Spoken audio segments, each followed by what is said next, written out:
guys, welcome back to WizardingAlice. My name is Alice. If you're new, hello, thank you so much for coming to my channel. If you're old, I don't know how else to say it, thank you so much for coming back. I'm feeling, as per usual, very self-conscious about my hair. I'm still growing it out after that awful haircut, so it looks a bit weird. We're just gonna have to deal with it. I'm wearing a tropical shirt today because it is so hot. I don't know what's going on. It's like a random fluke, but I am roasting. So you can hear my fan on the go. I can only apologize. I've seen comments before of people who live in the UK, people commenting being like, why don't you just turn the air conditioning on? It's not as loud. Like, do you think if we had air conditioning, we wouldn't be putting it on? No air conditioning. Our houses are built with walls that are like this thick, and the windows and the walls and everything is designed to keep as much heat in as possible for the cold, harsh winters, the cold, harsh Celtic winters. So the best I have when it gets hot is a fan, so, and closing the curtains to try and keep some of the heat out. It is what it is. This isn't the purpose of this video. I'm going crazy. Okay, hi everyone. So I recently went on the Hogwarts Express, as close to the real life Hogwarts Express as you're really ever going to get. My puppy is also running around, so you might sort of see her if you see a fluffy thing at some point. That's what it is. Yeah, so I was so fortunate that I was able to take the real Hogwarts Express. It's called the Jacobite Express. It is a steam train that runs from Fort William to Mallaig, which are two towns in the sort of northwest point of Scotland, and the reason it's sort of known as the Hogwarts Express is because it goes over the viaduct. Sorry, I'm getting distracted by her. The viaduct that the train and the flying car goes over in Chamber of Secrets. So you're actually going on part of the route, and you also go past the Black Lake, and you go past Dumbledore's resting place. So you actually go past quite a few filming locations while you're on this train. It was so cool. So of course I had to film a video for you guys, so I actually went. It was me and my dad that went. It was just this kind of fun activity. We'd been to Glenfinnan before on foot, which is where the viaduct is, and we saw the train going over, so we knew we wanted to do it like from the train point of view, so we've seen both perspectives, but because of that I didn't want to always have the camera out talking to the camera. I wanted it to be more of an experience that we could enjoy together, so I've taken lots of clips, but I'm going to do it kind of narration style, like sitting here talking about it, and then I'll put relevant clips kind of over the top of it. I appreciate that's maybe not everyone's favorite kind of video. I apologize, but I've got to kind of keep that balance in my life somewhere. So the first thing we did was obviously drive up from Edinburgh to Fort William, which is where you get on the train, and that in itself is like the most beautiful journey ever. I definitely recommend doing it even if you're not planning on doing anything else, just doing the drive up to Fort William, going past Glencoe, so many famous Scottish like natural landmarks. It's really cool. So I've done like a little montage that I'll put in here of our trip up to Fort William.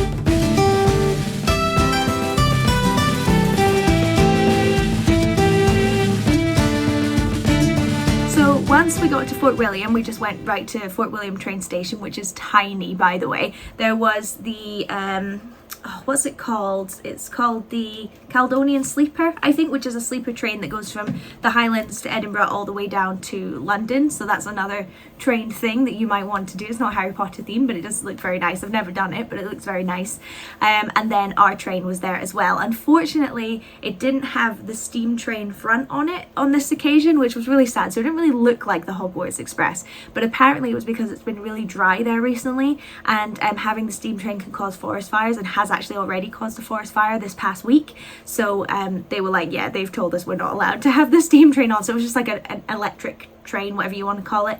Obviously the carriages were the exact same, it was just the front of the train wasn't that like classic steam train, so it didn't look like the Hogwarts Express. That was a little bit disappointing, but you know, once you're sat on the train it doesn't really matter. And if you see any footage and you're like, where the hell is the actual steam train, that's that's why. So just know, if you're going to do this, that's a possibility that you might not get the actual steam train, because this experience only runs in spring and summer.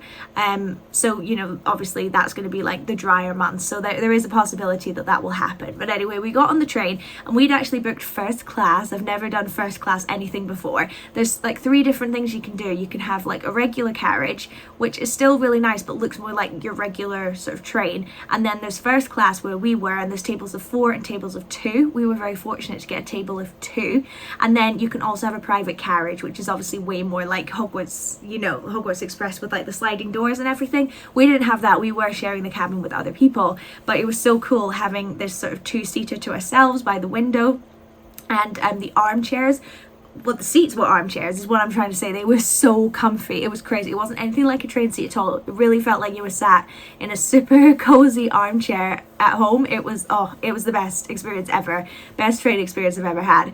And then we got free tea and coffee or water or whatever else, and a free biscuit as well. And you could also go and book a little like afternoon tea box thing. We didn't do that because I've done a lot of afternoon teas, and looking at it, I didn't think it was worth the price that they were paying. I guess I'm a bit of a snob when it comes to afternoon tea, but I was like, I've paid way less for way better afternoon teas, and we were going out to eat anyway, so we didn't do that. But yeah, so the train left Fort William. We were very comfy, we were hydrated, we'd been biscuited. It was amazing. And you know, the whole vibe of the train was really nice. Like, everyone was just talking really softly, everyone was like oohing and ahhing, because no one's really using this train just to get to and fro. Everyone's doing it for the experience, either because of Harry Potter. There was certainly a lot of people on there who were big Harry Potter fans. They had all the merch on, but lots of people as well who were clearly just doing it because they wanted to sort of see the Scottish countryside and do a bit of travelling that way. So that's just a thing to know, because it's not a cheap train, I'll tell you that much, and it only runs twice a day, so it's certainly not the kind of thing you'd be like, oh well, I'm in the area, I'll just pop on this train. It does book out very, very, very fast. Like, we tried to actually do this last year. I was planning to do this video a year ago, and the tickets sold out on the first day that they went live. So we couldn't do it, so that's why we were prepared for this year. So that's just a note. If what I'm saying sounds like really good to you, that's just something to be aware of. You have to be prepared. But it was quite interesting. I think me and my dad were maybe the only Scottish people on this train. Everyone else were English or Kiwi, funnily enough. Normally you get a lot of American people in Scotland, but I think that's more like a summer thing. Maybe it's still a bit too cold for them in the spring, I don't know, but lots of English people, so that was quite interesting. And there was also a little cart that went along with like merchandise. Like, they had a lot of Harry Potter merchandise and just some like Scottish stuff. I probably wouldn't bother. I didn't really look at it all, but I assume it's more expensive than it really needs to be, and it was all stuff you could find somewhere else. So if you are planning on doing this, I wouldn't bother. But yeah, we just sat and like watched the countryside go by, which was really nice. The whole journey there took 2.5 hours. So it was about an hour driving out of Fort William until we got to Glenfinnan, which is where the viaduct was. And they do warn you, there is like a little intercom announcement being like, we're going to go over the viaduct in a minute. So I got some really nice footage of us going over the viaduct, which I will share here.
And then once we were over the viaduct, we stopped at Glenfinnan station, and we got out for 20 minutes. There is like a restaurant there and like walks and stuff. 20 minutes is not enough to do anything, unless you need to go to like the toilet or something. I'd probably just stay on the train for that 20 minutes, to be perfectly honest.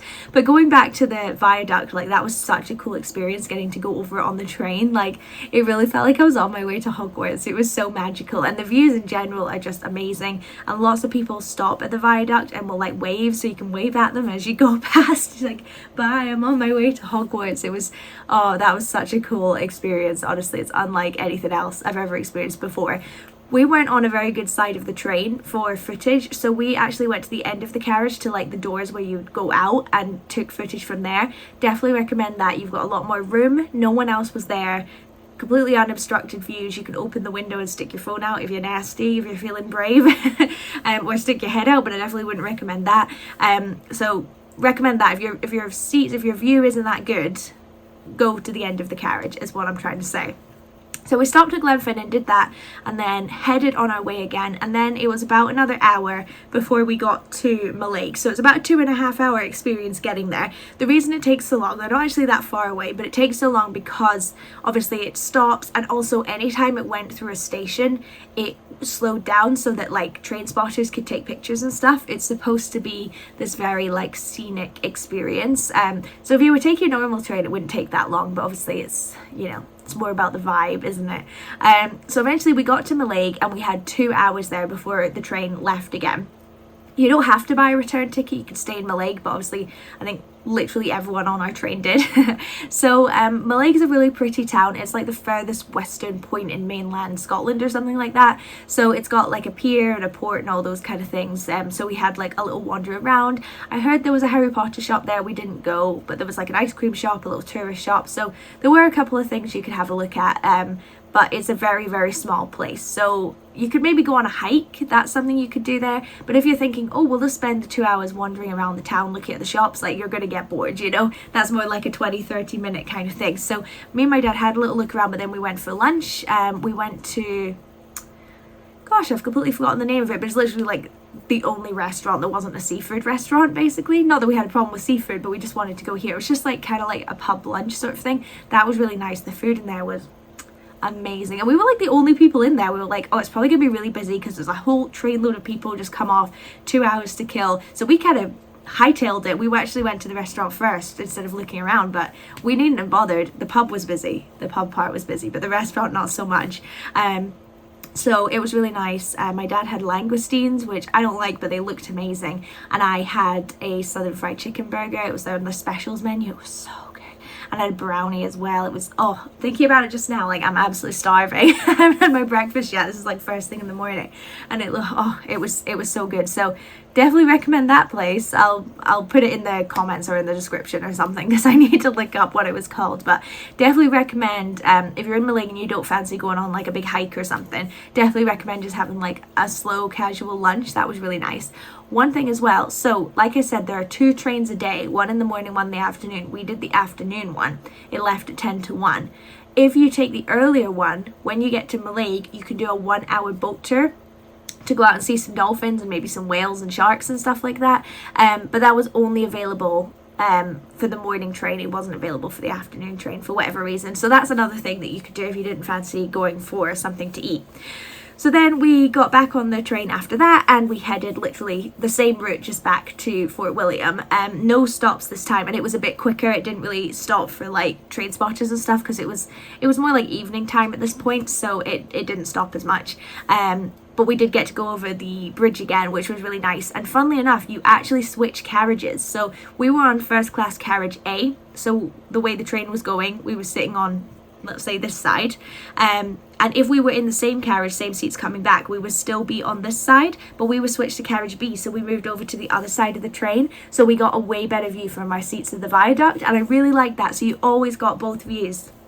I thought that was really cool and a really good idea. So most likely you will be switching carriages, at least if you're on first class, which didn't bother us, and it meant we didn't have to move to see the viaduct, so we got secondary views, which was really cool. So it's just like little things like that that they thought of that were really nice little details. And on the way back, again, you got your drinks, you got your biscuits, different biscuits this time, which again was a nice little detail. And like the little trolley thing went along again, and there was a food compartment as well if you wanted to get like Pringles and chocolate and other drinks and things like that. So if you didn't eat when you were in Malaysia and you were hungry, there were other options. But then after about it was like an hour 45 minutes, it was way quicker, and we got to Fort William, and at that point we literally just drove home. That was it. I think most people on the train, from conversations I was hearing, were obviously sort of staying in that Fort William Highlands area, but since we were like the only people that lived in Scotland on the train, we just drove home, which, as I say, took about 3.5 hours. So not a quick jaunt from Edinburgh. If you're visiting Edinburgh or Glasgow and you're like, oh, this sounds good, maybe I'll do it, definitely recommend, but it's not something you would just wake up in the morning and be like, oh, let's do this. Like, you have to think about it because it does take up your whole day. But yeah, that was my Glenfinnan experience. I hope you enjoyed this sort of casual sit-down video, kind of doing the best I can out of the footage I got. I got good footage, I think. I just didn't get like a huge amount of it. But I really hope you enjoyed. It was so much fun getting to go on the actual Hogwarts Express. What an amazing experience. Don't forget to subscribe because I do lots more like Harry Potter filming location visits and just fun Harry Potter experiences. So if you enjoy that kind of thing, subscribe, hit the bell. And yeah, I'm not good at this YouTube stuff. I don't know. Just like my video, please. Alright, thank you guys so much for watching, and I'll see you next time. Bye.